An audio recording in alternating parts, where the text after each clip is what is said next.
Can Conan and the rest of the Avengers bounce back from the loss of Hercules and the Vision? What's up, everybody? I'm Stan, and welcome to Detail Comics, where we go over comics in detail. This is going to be an iRate review, and we are talking about Avengers No Road Home number 7. This is going to be continuing the storyline from Jim Zub, Mark Waid, Al Ewing, and this time we're getting Paco Medina back on art. And this is something that we don't necessarily want to miss. In the last issue, we actually saw a full-on story between Scarlet Witch and Conan the Barbarian, and in the issue before that, we saw the dusting of Hercules and the Vision. What is going to happen in this one, and how is the Hulk going to utilize some dark powers? But let's dive in and see what we've got now. At the conclusion of Avengers No Road Home number 6, Conan was taking center stage fighting the Crow Cult. That's when Nyx made her arrival with her twins in tow, and that's where we pick up now after she's taken possession of her dark soul shard. However, an illumination, something shining in the background, and we see that the images of the twins, of Apate and Dolos, fade away because Monica Rambeau, Spectrum, had become a source of physical light, essentially creating a living hologram that encapsulated Vision and Hercules, which shows a phenomenal expansion of her powers. Not only did we see her turn into neural energy to basically mimic the magical symbols of the Scarlet Witch, but now she's talking about how she could become essentially everything, and she's internally monologuing what's going on regarding her sense of humanity and how she feels close or far, distant from what she used to be as a person. And she's only been a light being for roughly a decade. However, the realization, the shock from Nyx when she realizes that she killed her own children is just far too much, far too palatable, and the idea, the goal of Spectrum was to make this happen. So she transforms herself into a variety of different lights, the visible spectrum, infrared, ultraviolet, and tries to cast daylight on this dark goddess. However, the stars in the sky are held by darkness. The moon reflects its light onto the earth. So, of course, Nyx is not going to be swayed by this. At the same time, still in the land of nightmares, we see that the Hulk is still operating. No longer that gray color that we saw in the previous issue, but these three Avengers now need to find their way to the next location. And is that going to be Shadazar, where Conan and the rest of the Avengers are fighting? No. It's going to be Euphoria. The Hulk has had some sort of vision. He has knowledge that wasn't necessarily available to him prior,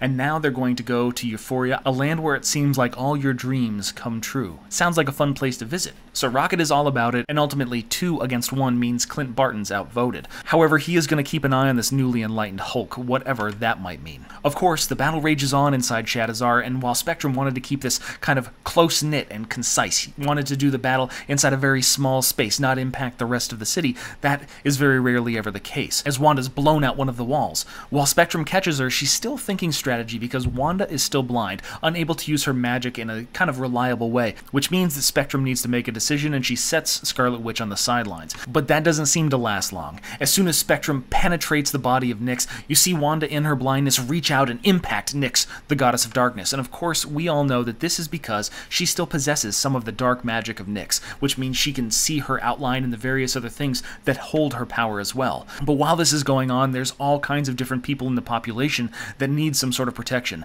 Vision, though he's malfunctioning, is going around trying to find everybody that he possibly can and free them from the various bits of rubble. However, there's one person that is there that doesn't know how to deal with a synthezoid, and that is Conan the Barbarian. In a conflict that can't really be contained, Conan goes after Vision until Spectrum is forced to step in. The real target for the Barbarian should be Nyx, the goddess of darkness, so she points this poison arrow in that direction and lets him free.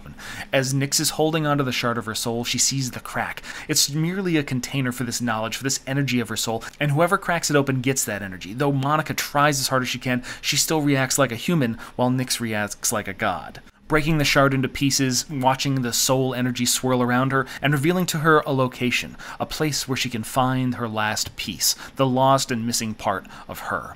And while Spectrum is desperately trying to find out this information, trying to go and confront Nyx, the goddess of darkness, she doesn't stand a chance. I mean, after all, Monica's only human. So while she discards Voyager, no longer needing her, she's going to make her way out into the cosmos and collect this final piece of her soul herself. And while she does that, she pulls the dark magic out of the eyes of Wanda as she screams in pain. And while the Avengers are back and forthing trying to figure out how they're going to solve this problem, Oasis is feeding off the population their misery to create a champion of all this despair. And as Conan looks into the eyes of misery, he sees the dead loved one of Belit, launched out of some sort of portal and plunging a dagger straight into his heart.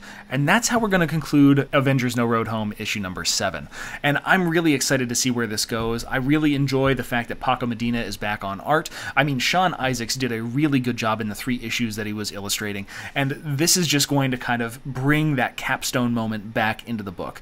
Because Paco Medina started everything off, he might not necessarily finish everything off as well, but it's a really good, clean style that maintains continuity between all of the different storylines. As far as the story is concerned, the interesting parts that Jim Zub, Al Ewing, and Mark Waid are really trying to relay aren't necessarily tied to the specific actions inside the book, though it is a really good interaction between Conan and the Vision, though it's a great plot point that we see the resurrection, or actually the non-death, of Vision and Hercules, and the fact that Monica Rambeau basically translated her friends into these dark gods so that way these dark gods were essentially evaporated by their own mother. The interesting point is Monica Rambeau herself and her own introspection, how she's looking at herself, how she's looking at her evolution. Is she still going to be the same creature that she is now versus 1,000 years from now? Is she going to continue to live for a millennia? And then finally, how are they going to battle this conflict? How is Conan going to face the love of his life that has now been resurrected from the dead? What are they going to do with misery? How is the confrontation when we get into Avengers No Road Home number 8, 9, and 10? Hulk now possesses part of Nyx's soul and is motivated to murder the entirety of the human world, and Nyx is looking to shadow the entire galaxy, the universe, in darkness. There's a lot that's going to be going on in these last 3 issues, and it's ratcheting up the action as well as the tension, so I'm really excited to see where they go. But I want to know what you guys think, so hit me up in the comments down below and we can start that conversation. As always, if you like what you see, hit the like button. Don't forget to subscribe to get more news, reviews, and commentary on comic books and more.